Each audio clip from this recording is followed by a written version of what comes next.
Bon, du coup, on a pris une petite pause et tout. On est reparti. On arrive à l'âge de tes 12 ans. Les mutilations.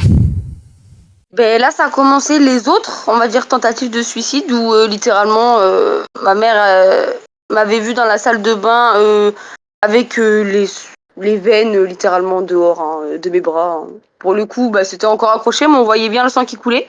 Et de ça, j'ai eu mes premières hospitalisations en psychiatrie. Et voilà, on va dire, ça a été C'était des petits une séjours belle période de merde, pour le coup, je vous mens pas. C'était des petits ou des gros séjours quand t'allais en psychiatrie? La première fois que j'ai fait, c'était 2 semaines. La deuxième fois, c'était un mois. Après, il y a une tentative de suicide que j'ai fait aussi où j'ai juste passé 48 heures. Il n'y avait plus de place en hospitalisation. Il fallait attendre plusieurs mois. Et voilà, après, ça s'est pas fait au final. Et une à Paris, en région parisienne.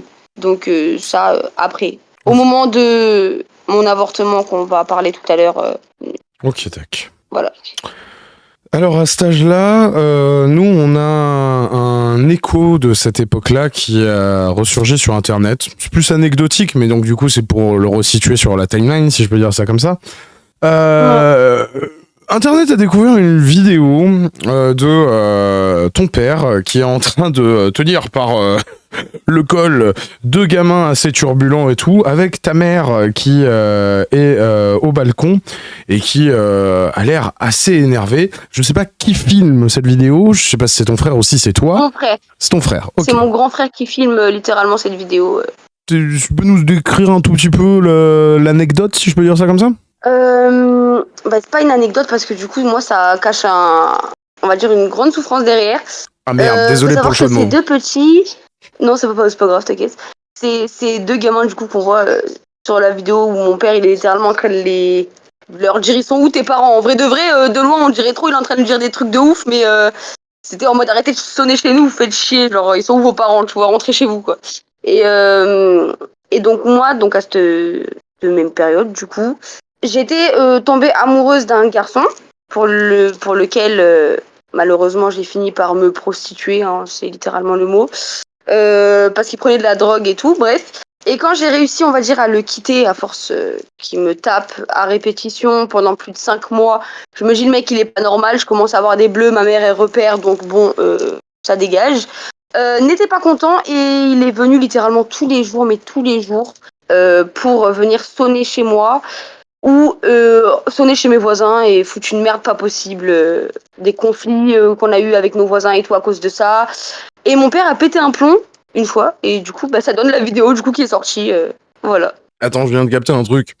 Les deux gamins qu'on voit sur la vidéo, il y en a un des deux. C'est les petits cousins de mon ex-copain, parce que fallait pas que je le quitte. Okay. Il m'a présenté à sa mère une fois, alors fallait pas que je le quitte. Ok, d'accord. Bah, j'imagine que les deux points suivants sont liés à ce petit copain. C'est lié. J'imagine que du coup, la première fois du coup que tu fais, c'est avec lui, c'est ça? Non, c'est avec un autre copain, du coup, quand j'avais réussi à le quitter après. Ok, d'accord. Mais j'étais en couple pendant 2 ans et demi. Bon, il m'a battu quand même, mais bon. J'ai attiré des spécimens. Non, moi, vraiment, par contre, je suis un aimant à spécimens pour le coup. D'accord. Donc, du coup, première fois à 12 ans. Et du coup, je me permets de poser la question, même si t'as évoqué le truc. Du coup, 12 ans marque aussi l'âge où tu t'es prostitué pour ton petit copain de l'époque pour qu'il puisse acheter de la weed. En gros, c'est pas que... Oula, c'est pas de la weed par contre, c'est... Quoi? Ce qu'on met dans le bras avec la piqûre là. Je sais pas comment ça s'appelle. Ça pour le coup, j'ai pas fait. Oui. Mais il avait quel âge? En gros, fallait que je fasse des gâteries. Ben, moi, j'avais... Alors, on a... Attends, il est grand, hein. Il était pas majeur, il avait genre 16 ans. Et toi, t'en avais 12? Et moi, j'en avais 12. Ouais. D'accord. Nos lycées, en fait, il y avait un lycée à côté je sais pas comment expliquer, une école à côté de notre école. Et on faisait des trucs, je sais pas comment dire, scolaires ou quoi, où on était allés dans leur école et tout, bref, et c'est comme ça qu'on s'était rencontrés, on va dire. Donc, du coup, quand tu me disais que tu te prostituais pour le petit copain de l'époque pour qu'il achète sa drogue, la drogue en question, c'était de l'héroïne? C'est de l'héroïne. Je devais faire des fellations à des potes à lui, mais en fait, ces potes à lui, c'était des mecs qui, genre, étaient ses dealers, en fait. Enfin, ses cousins, mais c'est ceux qui procuraient la drogue. Et pour faire tourner le business, ben, ils m'ont Moi, après, demander de faire des fellations à d'autres personnes. Ils avaient quel âge, ces Ils se gars? sont échangés l'argent. Sans que l'argent ne me revienne à moi, bien évidemment. J'étais même pas au courant que je me prostituais. Enfin Mais, bref, pour moi, je le faisais par amour, en fait. Mais attends, mais ils avaient quel âge, ces gars-là? Alors, par contre, les grands frères en question, en fait, il s'appelait Théo, on s'en fout du prénom de toute façon. Il est d'une fratrie de 5 frères. C'est le dernier. Non, l'avant-dernier, pardon. Les autres, ils ont genre... Il y en a un, il a 30 ans. L'autre, il avait 27 à l'époque. Celui-là qui a essayé de me violer une fois, il avait 24 et 21. Et ça les dérangeait Lui, pas 16 ans, et l'autre petit frère, il était pas dans ma classe, mais le même niveau que moi, genre, il a le même âge.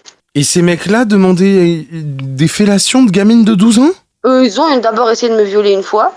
Et ensuite, ils ont fait des choses. Comme on habitait, en fait, on était voisins, c'était vraiment un quartier.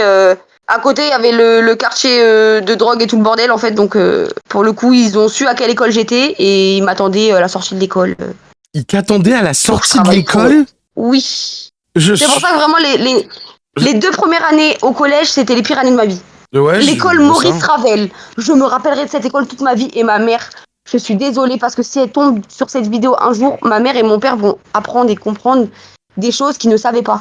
Et ils vont faire des liens sur des choses où ils vont se dire mais putain il s'est passé ça, on n'était même pas au courant genre. D'accord. Voilà, juste 30 secondes d'empathie pour mes parents. Mais, voilà, mais enfin, n'importe quelle personne qui écoute ton récit ne peut avoir que de l'empathie face à tes parents. On fait pas des enfants pour ça en fait, ou pour qu'ils vivent ça, tu vois. On fait pas des enfants pour avoir un fils dégénéré comme Pirorca, et on fait pas des enfants pour qu'ils souffrent autant que ce que tu t'es pris dans la gueule, quoi. Alors je dis ça alors que moi je suis pas parent, tu vois. J'ai 32 balais, j'ai pas d'enfants et je compte pas en avoir. Mais j'imagine que quand t'es parent, c'est le dernier truc que tu souhaites à tes enfants, tu vois. Bah, surtout que mon père, en fait, de base, on déménageait souvent parce qu'il voulait nous protéger justement de cette éducation. Enfin, tu sais, pour le déménagement où il m'accuse là. Oui, celui de Paris à Marseille. Avant que ma mère trouve un travail et qu'il décide de vendre la maison, faut savoir que... J'ai oublié ce que je voulais dire. Tu disais que en soi, généralement, s'il te plaît.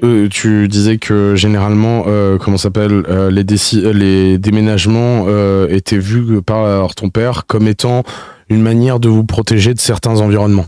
Et donc du coup, tu me disais, regarde le premier déménagement de Paris à Marseille. Oui, région parisienne. Du coup, nous on habitait dans le 77, mais ça commençait entre guillemets à chauffer côté région parisienne. Donc on a déménagé dans le sud pour dans un quartier assez chic pour évoluer dans de meilleures écoles, etc. Enfin, c'était vraiment une discussion que mes parents avaient eue. Et dans la foulée, ils ont réussi à vendre la maison. Ma mère a réussi à trouver un travail. Du coup, forcément, ça s'est fait, quoi. Mais l'intention première à chaque déménagement, c'est on était dans des quartiers un peu plus riches, un peu plus sécuritaires. Enfin, je sais pas comment le dire. Ouais. On est sorti entre guillemets des genres de cités ou quoi. Enfin, voilà. Ok, d'accord. Dernier point concernant tes 12 ans, cet âge marque également le début pour toi d'une consommation légère de, alors je vais dire THC, mais comprenons cannabis, marijuana, weed, ou shit, je sais pas exactement ce que tu fumais, et quelque part j'ai envie de te dire... Franchement, dès que ça se fume, ça passe. D'accord. Sur ça, vraiment, j'étais pas galère.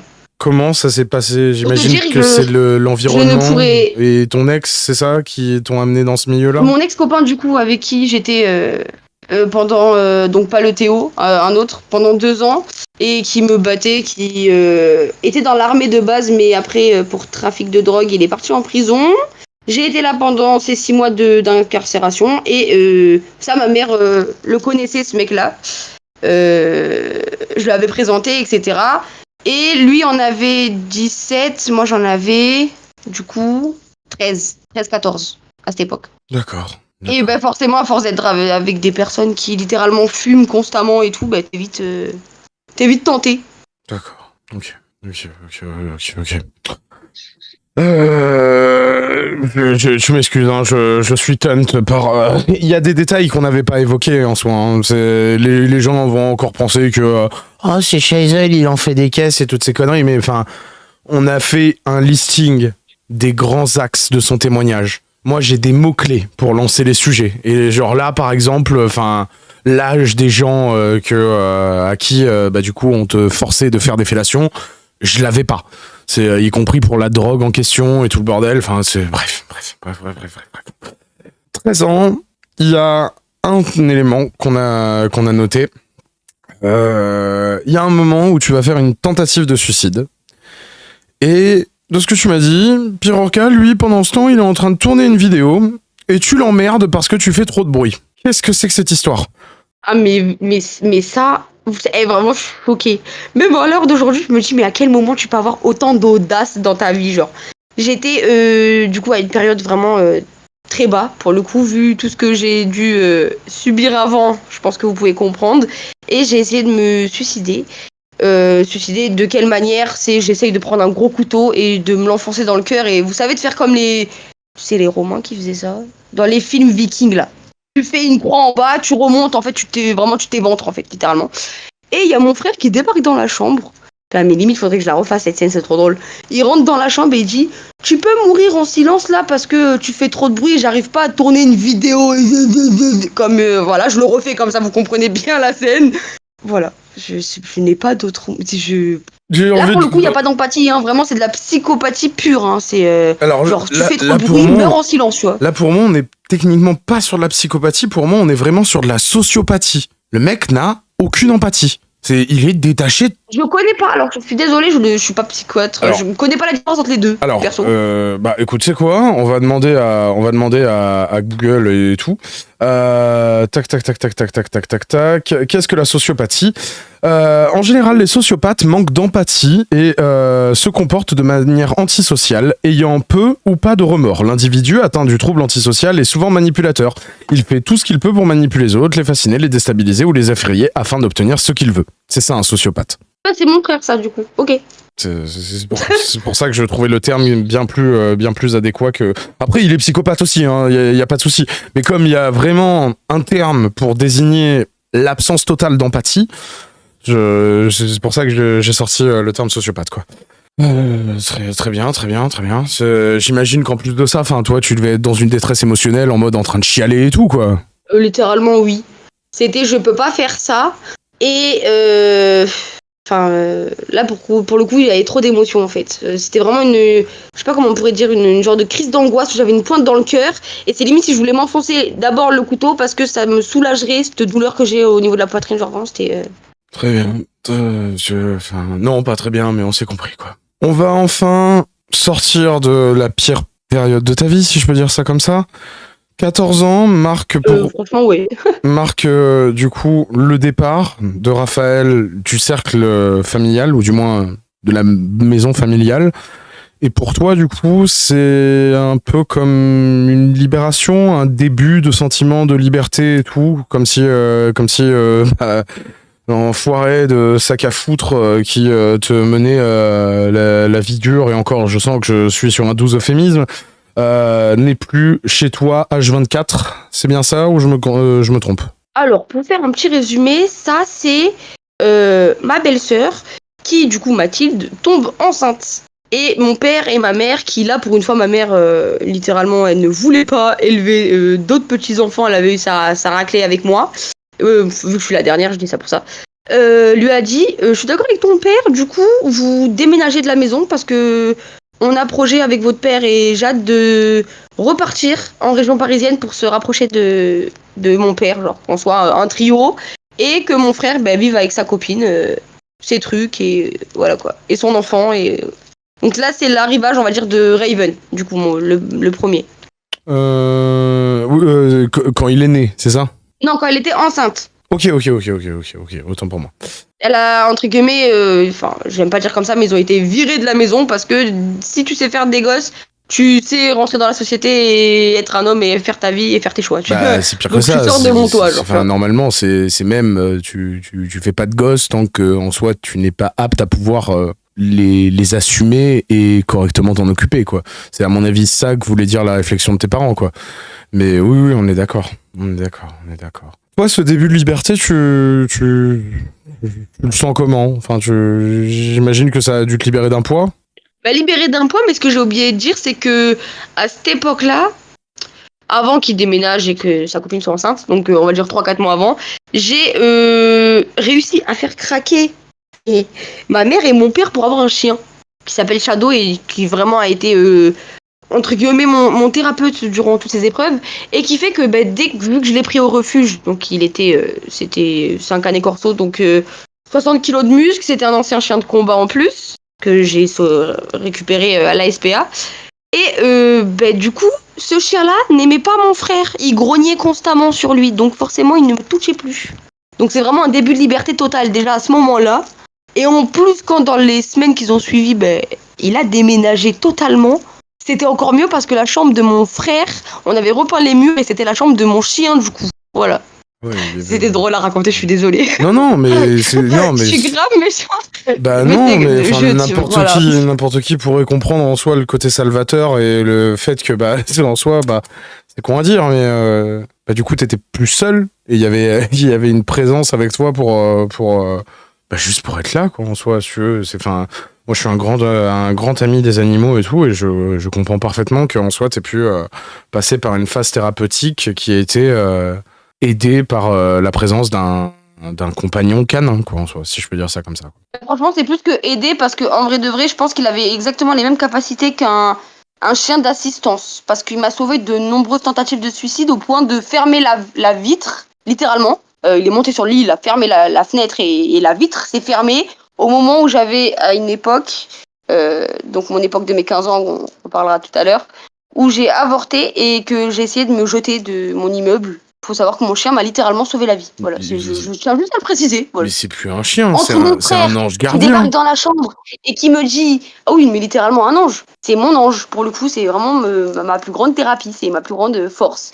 Et un chien me sauve et mon frère me dit de faire moins de bruit quand je meurs. Voilà. Trouver l'erreur. Très bien. T'es 15 ans, du coup, Marc, du coup, comme tu l'as vite fait évoquer, tu vas pouvoir du coup développer ton premier avortement qui va découler sur une tentative de te jeter du haut d'un immeuble. Du coup, dis-nous tout. Et du coup, à cet âge-là, donc faut savoir que du coup, à ce déménagement en région parisienne, je suis tombée amoureuse. Pour le coup, c'est littéralement le terme. Avec tout mon consentement, avec tout mon amour et avec voilà tout le respect qui se devait d'un garçon. Et alors, attendez que je me trompe pas, parce que ça c'est 16 ans. Premier avortement. Prends ton temps. Ça c'est une.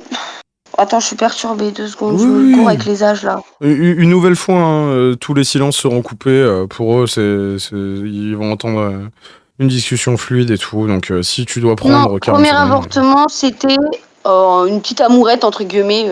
Pour le coup, c'était, j'aime pas dire ce mot, mais vraiment un plan fesse. Et je suis malheureusement tombée enceinte alors que j'étais sous pilule et sous capote. Voilà, je sais pas comment vous dire que la contraception, pour le coup, elle a vraiment. Je les enchaîne. Les problèmes dans la vie, je les enchaîne. Du coup, voilà. C'est à mes 16 ans, du coup, pour ce qui est devenu le père après de mes 2 enfants. Voilà, c'était dans ce sens-là. D'accord. Donc voilà, comment vous dire que quand on avorte à contre-cœur et qu'on vit une opération, enfin je sais pas comment vous dire, je me suis réveillée, j'étais vraiment plus la même pour le coup. Et j'ai passé une période bien... J'étais au maximum de mes tentatives de suicide à cette époque-là. Mais voilà. Heureusement que ce chien était là. On va l'appeler le gardien, du coup. Un avortement, ça marque. Hein. Généralement, on n'en sort pas indemne et on se mange un bon petit traumatisme qui nous poursuit pendant des années, quoi. Ouais, surtout parce que ma mère, de base, je voulais le garder parce que je suis pas pour l'avortement. Et ma mère m'a littéralement menacé de me foutre dehors. Et moi, éduquer mon enfant dans les foyers et tout, t'as vu, c'est pas trop mon choix de vie. Donc j'ai dit non, mais maman, elle a raison là. À contre-cœur, malheureusement. Excuse-moi, j'étais en train de boire. Je connais pas ta mère, mais je pense que du moins... alors c'est maladroit ce qu'elle t'a dit, hein, bien évidemment, mais je pense que elle voulait te protéger en toi. Je pense. Ah, elle avait raison. Mais dites-vous bien que je lui en voulais à l'époque, mais qu'à l'heure d'aujourd'hui, là, que je suis maman de 3 garçons, merveilleux garçons, et mariée, je peux vous assurer qu'à cet âge-là, mais j'étais pas prête du tout. J'étais vraiment littéralement pas prête. Ouais, bah oui, on s'en doute bien. 16 ans. Alors, je vais juste inverser le deuxième et le premier point parce que je pense qu'ils sont liés. 16 ans, malheureusement, après 2 ans de répit, c'est le retour de ton frère dans l'environnement familial. Et d'après ce que je comprends, il revient pas seul, il revient avec son fils, Raven. C'est ça ? Là, oui, il était juste venu pour l'accouchement de Angel, du coup. Je sais pas comment tu l'as appelé tout à l'heure, notre fils, Mathilde. j'ai pas compris. Mathilde. Non, ma nièce. Ah. Alors, c'est pas le fils Elle qui est est né en enceinte premier. C'est pas le fils qui est né en premier. Oui, c'est vrai. Oui, mais il est revenu avec Raven pour que Mathilde puisse accoucher tranquillement avec la sage-femme à la maison, car mon frère ne voulait pas être là. Et comme il veut pas changer les couches de son fils, Quoi? oui, littéralement, il est venu pour que je m'en occupe parce que moi j'étais en vacances, vu que j'étais déscolarisée à cette époque-là, donc littéralement je m'en suis occupée pendant une semaine avec ma mère. D'accord. C'est je me permets C'est juste. une semaine qui s'est passée là, par ce que je vais raconter là. Ok, d'accord. Ok, très bien. Alors, je me permets de poser la question parce qu'on s'est rendu compte de ce détail durant le dernier appel et on s'est pris une clacasse tous les deux. C'est l'époque où on était quasi voisins, c'est ça? Oui, mais oui, mon grand ami. Oh. Ça sort de nulle part. C'est Maison Alfort, de quoi tu me parles? J'étais au Juliotte. Qu'est-ce que c'est que cette histoire? Et Maison Alfort, mais je connais les Juliottes en plus, je traînais là-bas. Bah ouais, mais quand je t'ai situé où il était mon ancien appart, tu m'as dit il y a forte chance que je traînais en face devant l'immeuble. Donc du coup, Parce que j'ai mon ex-compagnon qui habitait ici, du coup. D'accord, ok. Donc forcément, voilà. Donc ouais, tu sais que ça me flingue toujours la gueule de me dire que en fait durant cette période potentiellement on s'est croisés et qu'on était voisins. Hein. Je me remets toujours pas. Hein. Mais bon, soit. Moi je trouve ça grave drôle la coïncidence. Je crois pas en coïncidence, hein, tu connais, mais Oui. c'est trop drôle. Oui, ouais, c'est. Le sourire qu'on s'est pris. Oh non, des souvenirs. Oui, non, mais comment ça, Maison Alfort, les Juliottes? Quelle dinguerie. Mais bref. Du coup, après cette petite pause un peu, cette boutade un peu légère, si je peux dire ça comme ça, on va revenir malheureusement dans les mauvais sujets. 16 ans marque le début pour toi de la consommation de drogue dure, plus précisément de l'ecstasy, c'est ça? Ouais, la fameuse période de la gifle, les gars. Quand je vous ai dit la seule fois où mon père il a osé me remettre mon cerveau en place littéralement, c'est à l'époque où je suis tombée dans la drogue dure, dans les boîtes de nuit, l'alcool à répétition, je rentre bourrée, je suis déscolarisée, j'écoute pas mes parents et je m'occupe même plus de mon chien alors que c'est lui qui m'a sauvé la vie. Mais bon, voilà, là vraiment je suis partie dans une mauvaise influence de malade et voilà quoi. Malheureusement la drogue est suivie. D'accord. Après, vu ton vécu, vu ton passé, et vu que tu avais déjà commencé à fumer à tes 12 ans, malheureusement, t'es sur une pente qu'il est très difficile de... Bonsoir. Excusez-moi, je dis bonsoir à ma voisine. Mais t'étais sur une pente dont il était malheureusement et tristement inévitable que t'arrives à ce genre de finalité, quoi, si je peux dire ça comme ça, quoi. Dernier point concernant tes 16 ans, et du coup je me doute que ça a dû être quelque chose de déchirant, le départ de ton père à l'étranger. Ouais, parce que du coup, suite à cette fameuse gifle, ma mère n'a pas accepté que, après toutes ces années sans nous taper, il s'est, on va dire, pas maîtrisé et m'a mis une gifle. Du coup, il y a eu une séparation avec mes parents. Et mon père, du coup, est parti, je sais plus si c'est vivre chez un ami ou je sais pas, je crois que c'est un ami qui l'a hébergé au départ, avant de partir à l'étranger, voilà. Ok, d'accord. Ce qui m'attriste et me débecte en fait dans là la situation qu'on est en train d'aborder, en soi le départ de ton père, c'est que c'est intrinsèquement lié et même la responsabilité totale incombe aux actes et aux agissements de ton frère, quoi. Donc savoir que tes parents se sont totalement splittés, alors il faut pas lever la main sur ses enfants et tout. Moi je suis un gamin battu, donc du coup je pense pas que l'éducation doit passer par des gifles ou quoi que ce soit, mais on va dire que c'est la seule violence physique que ton père aura jamais eu sur toi. Je dis pas qu'en soi c'est une carte en mode oh chat perché, ça compte pas. Mais disons que s'il n'y avait pas eu tous les abus de ton frère, t'aurais pas pris ces décisions, t'aurais peut-être été encore scolarisé, tu ne serais pas potentiellement tombé dans tous ces univers de drogue, et n'en découlerait pas ce malheureux et regrettable seul acte de violence physique de la part de ton père sur ta personne. Et donc du coup, je peux pas m'empêcher de penser que si ton frère il avait pas fait toutes ces dingueries, en fait, le couple parental de votre famille n'aurait pas connu de tels tumultes et du coup, ton père ne Pour serait le pas coup, on parti à était l'étranger. Quoi. tellement bien éduqués. On demandait ce qu'on voulait. Mon père il nous ramenait toujours tout sur la table. Certes, c'est vrai, pour le côté jalousie, il donnait plus à moi qu'à mon frère, mais mon frère réclamait n'importe quoi et mon père lui apportait tout sur un plateau d'or. Vraiment, faut arrêter cette histoire de mon père, c'est vraiment la pire race, genre absolument pas en fait. Mais c'est Voilà. surtout que tu vois, par exemple, concernant les seuls éléments qu'on sait, mais ta gueule, la mouche, fais tout électrocuter sans faire clac clac clac, tu vois bien que j'enregistre un témoignage. Mais d'après les seuls éléments, qu'on sait sur l'aide de tes parents envers Raphaël, on est bien d'accord que tes parents lui ont fourni une voiture. Ma mère, oui. D'accord, mais enfin Mon père, c'était un appart. Le Ah, premier appart, c'est lui qui lui a... Non, attends, tu te fous de moi. Attends, son premier appart, c'est grâce à ton père et sa voiture, c'est grâce à ta mère et l'autre, il est en train de nous casser les couilles comme quoi il est en vrai... Ok, très bien. Il me rend fou vraiment ton frère. Hein. Ça, c'est pas possible. C'est une dinguerie. Il se rend compte qu'il y a des gens qui ont pas la chance d'avoir des parents qui sont dans une situation financière qui leur permettent de... Oh putain, cette mouche me casse les couilles. Tu arrêtes de t'électrocuter pendant que je parle, sinon les gens ils entendent clac clac clac. Tu sais quoi, je vais éteindre cette lampe de merde. Il est où le bouton là-dessus? Putain, c'est vrai. Je suis vraiment le pire professionnel de tous les temps. Hein. Le mec il enregistre un témoignage, tu veux, il est en train d'insulter une mouche. Excusez-moi. Voilà, c'est bon. Je suis mort. C'est bon, excuse-moi. C'est le témoignage le plus catastrophique de tous les temps. On entendra la mouche maintenant, puis le zig. Non, c'est ça, c'est bon, il y aura plus de génocide de mouches durant la suite de cet entretien. Vous n'entendrez plus de clac clac clac. Jusque là, j'essayais de couper mon micro et tout, mais quand cette connasse elle se fait griller pendant que je suis en train de parler, inévitablement les gens l'entendent. Mais donc du coup, il se rend compte que peu de comment ça s'appelle de familles en fait, surtout à l'heure actuelle avec l'inflation et tout le bordel, si tu veux, et la pauvreté qui est quand même sur une croissance assez exponentielle ces dernières années, il se rend compte qu'il y a peu de familles qui pourraient se permettre de payer un appartement à leur enfant et une putain de voiture. Franchement, il y a pas les mots. Vraiment, c'est... Mais mon frère, c'est que ça, hein.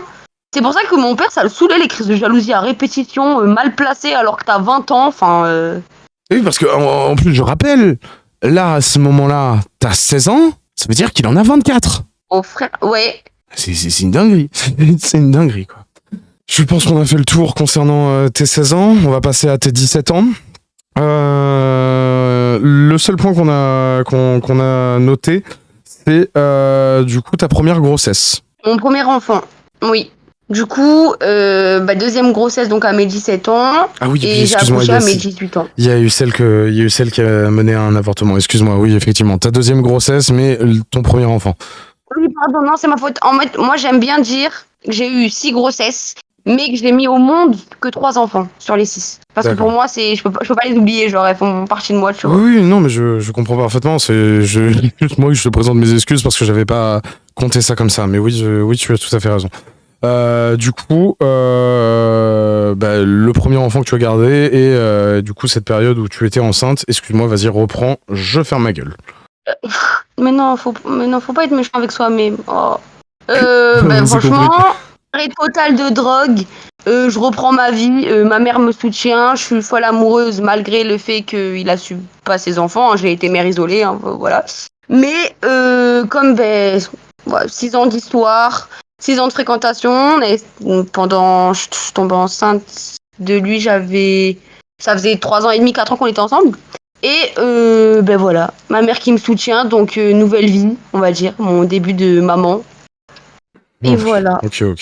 Je me permets de poser une question qui peut peut-être être indiscrète, donc tu as le droit de me dire non ta gueule. Ça va, la gestation s'est bien passée? Oui, la grossesse, pas de soucis.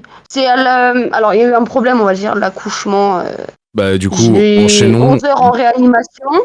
Et mon fils, problème de poumon branché, néonate. On va dire premier accouchement traumatisant. Hémorragie, j'ai perdu 2 litres de sang. Et on a mis des heures avant de me réanimer. Vraiment, j'étais. D'accord.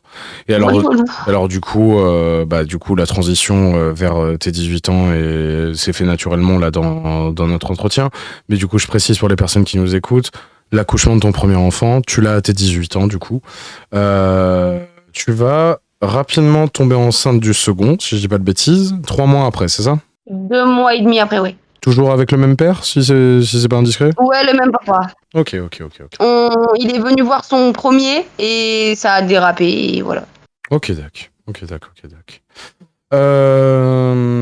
Tes 18 ans, c'est aussi le moment où il commence à y avoir les affaires de ton frère qui commencent à faire du bruit sur les internets et tout.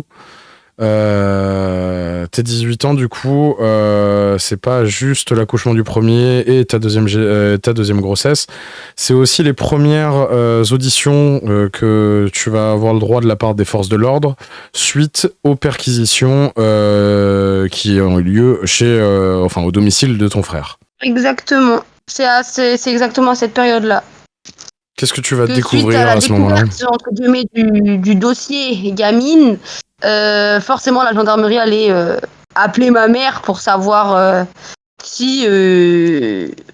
pour connaître le côté familial, on va dire, dans quel environnement il a grandi, etc. Et du coup, j'ai pris les devants parce que j'ai eu ma deuxième grossesse qui s'est très mal passée. J'ai été alitée, je suis retombée dans la drogue, du rechute total, vraiment. Et mon fils, en plus, avait des problèmes cardiaques, mon deuxième, donc celui-là que je portais. Et voilà. Tu me reprends si je dis de la merde, mais c'est également suite à ces auditions qui découlent des perquisitions que ta mère va découvrir ce que tu as vécu. Parce que jusque-là, elle ne savait pas, c'est ça? C'est juste avant qu'un gendarme appelle et que au final, ma mère, elle dise j'attendais votre appel, ma fille vient de tout me raconter, je veux soutenir ma fille, elle veut témoigner. Voilà, c'est simple. Je vous fais en clair. De moi-même, j'ai pas voulu porter plainte, mais suite à l'affaire, si mon témoignage peut aider et également sauver mon fils, parce que dans la même occasion, mon premier commençait à l'exciter, donc il pensait que moi j'avais du plaisir à le branler quand je change les couches ou des choses comme ça. Je suis très sérieuse, vraiment. T'es en train de dire que... T'es en train de dire... Je préfère insister histoire que les gens comprennent bien. Pierre Orca, il est connu pour avoir des fantasmes sexuels sur ses 2 enfants, mais dès que son neveu est né, les fantasmes se sont également tournés vers ce dernier. 6 mois? Ouais, il avait 6 mois. 6 mois? Ma mère a envoyé une photo. Oui, ma mère a envoyé une photo. Et suite à ça, il m'a écrit ouais, maman m'a envoyé une photo et tout, il est trop mignon. Est-ce que t'as déjà pensé à faire ça? En plus, il est métis, t'aimes bien. Non. J'étais là en mode écoute-moi bien, maintenant ça va être très simple. T'as fait ce que tu m'as fait à moi, c'est une chose. Tu touches à mes enfants, t'es mort. Et j'ai dit, t'es mort, je sors du silence. Donc, j'en parle à ma mère. Ta mère, elle a vécu cette révélation comment? Super simple. Elle est partie voir mon frère le lendemain de ma révélation. Donc c'était le 11 mars. Ma mère a retenu la date pour vous dire. Où je lui ai annoncé ça. Le lendemain, elle a pris un train et c'est la fameuse fois où elle est partie récupérer la voiture tout simplement. Littéralement. Voilà. Affronter mon frère pour ce qu'il m'a fait et reprendre la voiture. Le fameux drama de j'ai plus ma voiture, ma mère a repris ma voiture. C'est à ce moment-là. D'accord. T'es en train de me dire que ta mère, elle a été tellement tunt par l'information qu'elle s'est tapé 450 km le lendemain? Je te promets qu'à 8h, elle est partie à 7h30 de la maison. 7h50 arrivée à la gare, 8h départ. C'est une dinguerie. Mais en même temps, je comprends parfaitement. Elle est arrivée à 10h, elle est revenue à midi, elle me dit je suis sur le retour, j'arrive ma chérie, t'es pas toute seule. Voilà. Et mon frère, bien évidemment, qui essaye de m'appeler pour s'excuser avec le téléphone à ma mère, avec le téléphone à Mathilde. J'ai pas voulu entendre ses excuses. Voilà. Il a voulu s'excuser. Il n'y a pas d'excuses parce que tu n'es. Non, mais moi j'ai un truc, c'est comme la tromperie. Tu ne peux pas dire à ta femme je suis désolée alors que t'étais pas désolée avant que ça se sache. Tu vois ce que je veux dire? Je sais pas si tu me comprends. Oui, Genre. bah c'est un peu comme dire oh non mais en fait je regrette mais je suis quand même resté 45 minutes dans elle quand même. Et pendant ces 45 minutes, je regrettais pas trop. Là dans ton cas, c'est oh non, je regrette mais oh bah tu sais, je t'ai quand même bien abusé et tout de tes 5 jusqu'à tes 14 ans. Donc du coup, si j'avais eu une once de regret en fait, j'avais largement le temps en 9 ans de m'en rendre compte quoi. C'est moi je l'interprète comme ça. Bah, tu l'interprètes comme ça. Faut savoir que mon frère, lui, quand il s'est fait auditionner, il a dit devant Mathilde et devant mon neveu et ma nièce, je suis désolée, je suis obligée d'en parler, ça m'a choqué. Il a dit à la flic, mais on est amoureux, moi et ma sœur, depuis qu'on est gamin. C'est limite, genre, je compte plus à ses yeux que sa femme, genre. Devant Mathilde et devant le flic. Mais ça a été quoi Et la la psy réaction qui de l'a Mathilde? auditionné, Mais ça a été quoi la réaction de Mathilde à ce moment-là? elle lui a tapé l'épaule en mode tu joues à quoi? Je leur dis pas ça, t'es en train de t'enfoncer tout seul là. D'accord. Et la Mais je psy? suis un artiste et ma sœur, j'ai toujours été. Mathilde, je t'ai rencontrée après, ma sœur, je l'ai rencontrée avant toi. Arrête d'être jalouse comme ça. Il a retourné le truc en mode c'est elle la jalouse, genre. D'accord. Et la psy, du coup, qui était là durant l'audition, elle en a déduit quoi? La psy a dit que c'était juste un artiste. Enfin, il a aucune pathologie. Il est très intelligent, même au-dessus de la moyenne. Oui, je sais, il a 124 de QI. Et alors, on dirait trop, c'est un truc de ouf.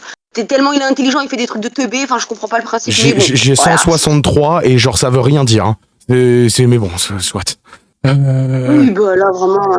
Du coup, c'est un génie incompris, donc il a pas de pathologie. Voilà. Non, mais puis surtout, en fait, ça saurait si être HPI, ça menait directement à de la pédophilie incestueuse.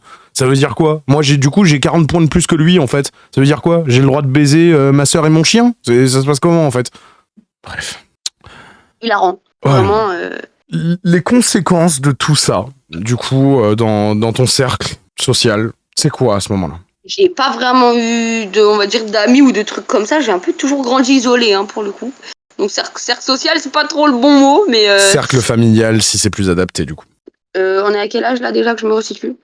On est à tes 16 ans. Non, on est à tes 18 ans. Tes 18, excuse-moi. C'est tellement fatigant ce qu'on dit, mon gars, que je me perds, mais même toi tu te perds, donc ça va, on se perd pas tout seul, tranquille. Ouais, mais c'est surtout en plus, comme je disais tout à l'heure, quoi. Enfin, tu sais, tu m'as dit les grandes lignes. Tu m'as pas donné tous les détails, si tu veux. Tu sais, enfin, les gens qui nous écoutent découvrent l'entretien et ils doivent se dire, oh, il a préparé le truc, donc du coup, il était peut-être au courant de ça. Mais par exemple, quand tu me sors le coup des 6 mois, tu me l'avais pas donné cette information la dernière fois. Donc oui, je me prends. Je te mens pas que j'ai hésité à en parler parce que mes enfants, je ne les mettrai pas sur les réseaux pour l'instant, ni mon mari. Et je veux pas, on va dire, trop donner de détails sur mes enfants ou quoi. Non, mais tu fais bien. J'ai hésité à t'en parler au premier abord, tu vois. Et là, je me suis dit, bon, bah, dans la foulée, Ok. je mets cette information dans le sens où vraiment, pour le coup, Ok. c'est de la pédophilie là, hein, je suis désolée, mais ça veut dire que t'as 24, 25, je sais plus quel âge. 8 ans, t'avais 18, il avait 26. Ben voilà. Tu me parles pas d'âge à moi, ça marche pas là, pour le coup. Tu vois. Ouais, bah ouais. Bref. 19 ans, l'accouchement de ton deuxième, du coup? Ouais. Du coup, ben bon, moi j'ai été donc gravement alitée. Après, on a récupéré la voiture, du coup, trop bien, parce qu'il faut savoir que j'étais enceinte de mon deuxième et avec mon premier, on galérait avec les transports pendant que mon frère avait une voiture au long de ma mère, du coup. Voilà, donc accouchement du deuxième. Et suite à ça, forcément, mon père l'a découvert. Donc, bien évidemment, tel un héros, il appelle ma mère et il me dit, écoute, je paye les billets, tu me ramènes la petite et dès qu'elle accouche, dès qu'elle a les passeports du dernier, c'est moi qui paye. Elle vient, je prends le relais sur son éducation. Voilà. Ok. Pour que ma mère puisse souffler. Donc, je suis partie vivre à l'étranger chez mon père. Ok, donc du coup, départ de France pour rejoindre le père à l'étranger, tu viens de le traiter. Ouais. 20 ans, du coup, c'est les premiers mois domiciliés chez ton père. Comment ça se passe? Je vous mens pas, c'est très tendu parce qu'on est énormément dans l'ego. Et pourtant, je me rends compte là avec du recul que franchement, on avait, il y avait de bonnes conditions pour qu'on se retrouve.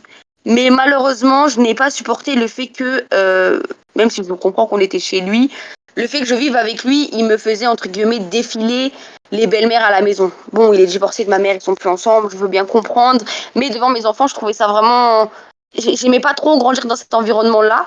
Donc, comme il y a eu beaucoup de tensions avec l'une de ses petites copines, qui a littéralement, pour moi, a littéralement envoûté, je sais pas comment on pourrait dire, mon père. vu que c'était sa cuisinière, je pense qu'elle a dû mettre des trucs dedans, c'est pas possible. Parce que là, pour le coup, il était vraiment plus maître de lui-même. Enfin, là, je l'ai vraiment pas reconnu, il avait perdu tous ses principes. Mais suite à ça, du coup, j'ai pris moi une maison toute seule, avec mes garçons. J'avais rencontré un copain de l'époque. Voilà. Ok.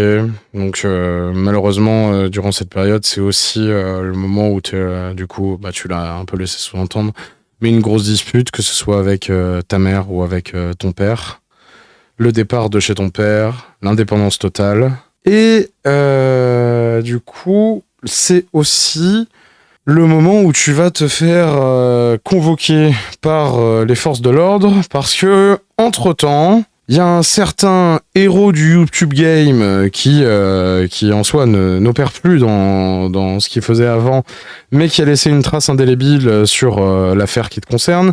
Il y a le GOAT Maxella qui sortira son diptyque de vidéos. Diptyque, pour les personnes qui m'écoutent et qui savent pas, c'est un duo, tu vois, c'est un truc en 2 parties.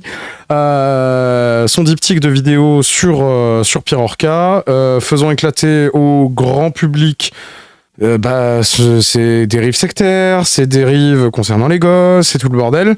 Donc du coup, là, on est sur la première convocation de la police suite aux vidéos de Maxella.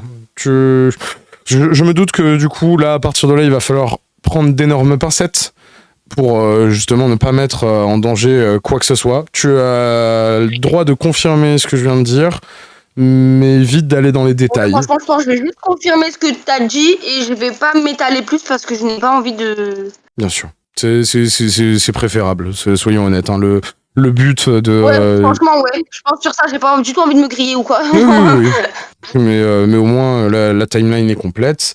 Et enfin, du coup, dernière année, tes 21 ans. Je précise qu'à l'heure actuelle, tu as 22 ans. Tu confirmes ? Oui. Tu les as eus il y a très peu de temps, le mois dernier, en début de mois, si je dis pas de bêtises.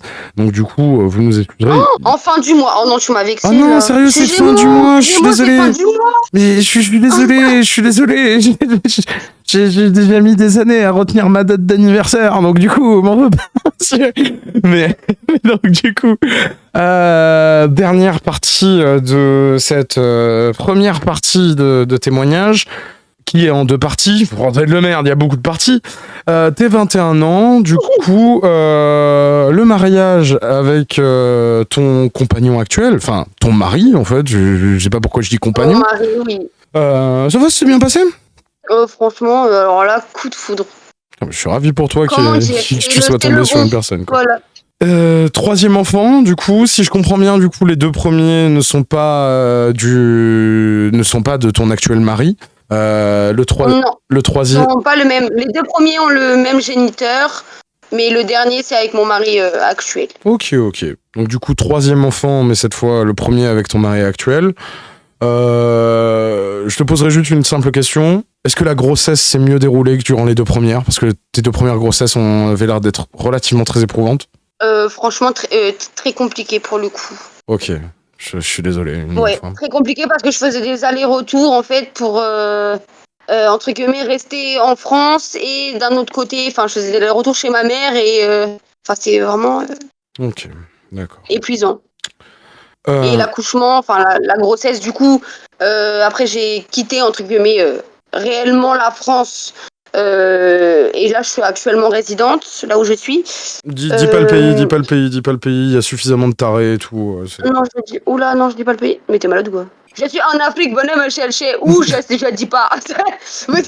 Vraiment, vous démerdez, genre. Là, sache qu'il y a deux, trois personnes qui vont faire « Oh mon Dieu, elle a fait un accent et tout, hein, c'est pas bien et tout. » Mais bon, bref, on s'en fout.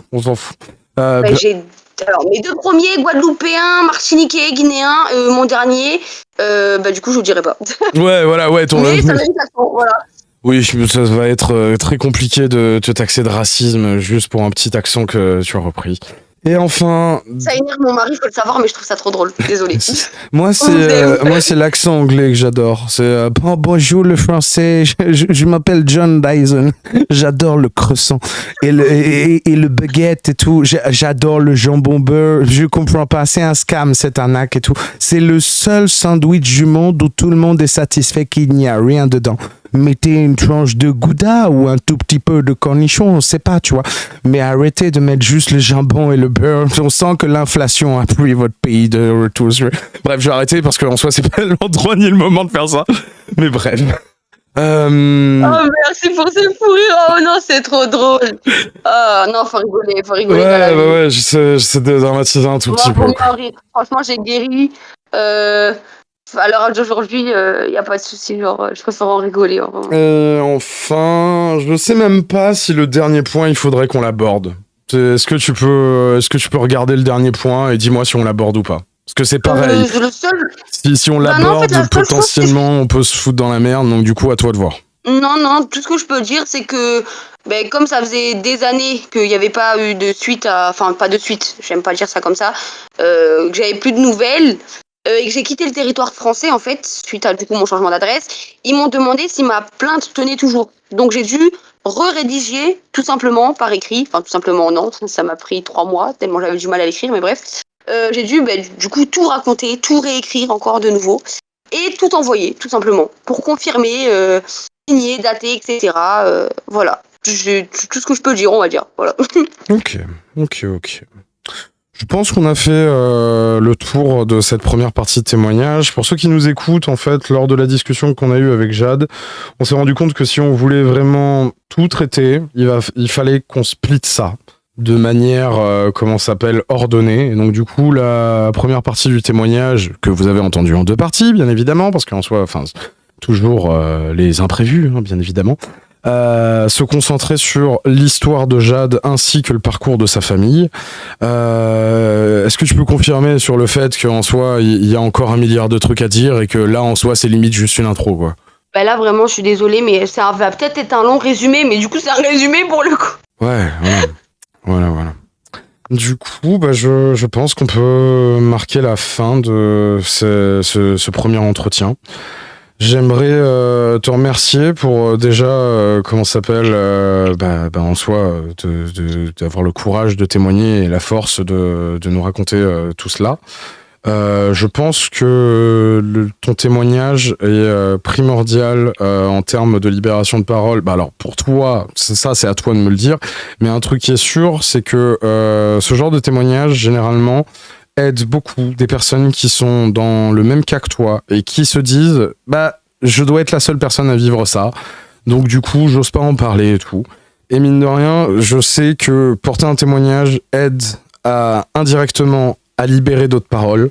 Donc du coup, au nom de toutes les personnes qui vont trouver et puiser la force en eux de pouvoir juste parler de ce qu'elles ont vécu et tout, je voudrais te remercier. Et du coup, je suis admiratif du courage que tu as pour de nous raconter tout ce que tu as vécu, parce que franchement, je vais être honnête avec toi, hein, c'est à l'heure actuelle le témoignage le plus violent que j'ai jamais enregistré sur cette chaîne. Ou diffusé, ça dépend quand est-ce que en soit vous regardez ce fichier vidéo, mais c'est juste là, on est en train de l'enregistrer, donc du coup pour moi je l'enregistre. Donc du coup voilà, j'espère pour toi que c'était pas une épreuve trop difficile et qu'en soi, tu n'es pas dans un état j'ai pas le mot, mais à mon avis tu m'as compris. Et j'espère que ça t'aura fait un minimum du bien de nous raconter tout cela. Non, franchement, moi, comme j'ai dit, j'ai vraiment guéri pour le coup. Je suis vraiment tombée, on va dire, j'ai été bien entourée, surtout depuis mes 21 ans. Et mon mari m'a littéralement aidé à guérir, hein, pour le coup. Il m'a rendu ma dignité. Il y a même pas les mots en fait. Vraiment, il est arrivé dans ma vie, c'est je te remets ta couronne, je te rends ta dignité et on fait notre vie ensemble. Voilà. Donc vraiment, j'ai plus aucun souci, on va dire, à assumer cette partie de ma vie, de mon histoire. Je tiens aussi à te remercier parce que du coup, comme je t'ai dit, en off, t'es vraiment mon porte-parole pour le coup, je te vois vraiment comme ça. Enfin, C'est gentil. c'est me sens vraiment honoré. beaucoup de soutien pour moi et du coup, t'as mes remerciements aussi. Bah, écoute, Voilà. merci Dame Jadou. Bah écoute, pour les personnes qui nous écoutent, je te dis à la prochaine pour la suite de ton témoignage. Et puis voilà. Est-ce que tu Oui. aurais un message pour conclure ce témoignage à faire passer aux personnes qui nous écoutent par rapport à tout ce qu'on vient Un de dire? message. Je rejoins ce que tu as dit. Vraiment, vous n'êtes pas seul du tout. Il y a mais tellement, depuis que je suis venue sur le serveur Vorkan, mais tellement de personnes qui vivent des horreurs. Vous n'êtes pas seul, vraiment. Et si vous avez besoin de quoi que ce soit, venez en privé me parler ou quoi que ce soit. Moi, je suis une écoute sans jugement, vraiment. Et voilà, c'est tout. Essayez de guérir de vos traumatismes. On a tous des vécus durs les uns des autres. Moi, on va dire c'est vraiment un carnage pour le coup. Mais on se relève toujours. Et il faut s'aimer soi-même. Beaucoup d'amour envers soi, beaucoup de compassion. Et voilà, faut avancer dans la vie. Je me permets de rajouter On un reste tout dernier. forte, entre guillemets. C'est le message que j'ai à dire. Bah écoute, c'est un merveilleux message de fin. Je me permets juste de rajouter un tout dernier truc. Tu viens de donner l'autorisation aux personnes qui voudraient te parler en MP de venir vers toi. Je me permets de dire un truc qui me concerne juste moi. Le premier qui va la faire chier, le premier qui va, je sais pas, l'harceler, la doxer ou quoi que ce soit, aura affaire à moi. Amusez-vous à faire ça, vous allez me prendre dans la gueule en fait. Et demandez à son frère si en soi c'est une bonne idée de se mettre le raton à dos. Voilà, on va finir là-dessus. Au moins, on calmera un tout petit peu 2-3 connards qui seraient tentés de se dire, eh ben, elle a dit d'aller dans CMP et tout, très bien. La différence de voix, certains connards. Ah ouais, non. Vous commencez à faire chier cette mère de famille qui a vécu un vécu abominable. Je vous promets sur la tête de ma race, bande d'enculés, que vous allez vous bouffer ma gueule sur le coin du museau. Bref, je pense qu'on peut terminer. Allez, au revoir Jade, du coup. Bye bye.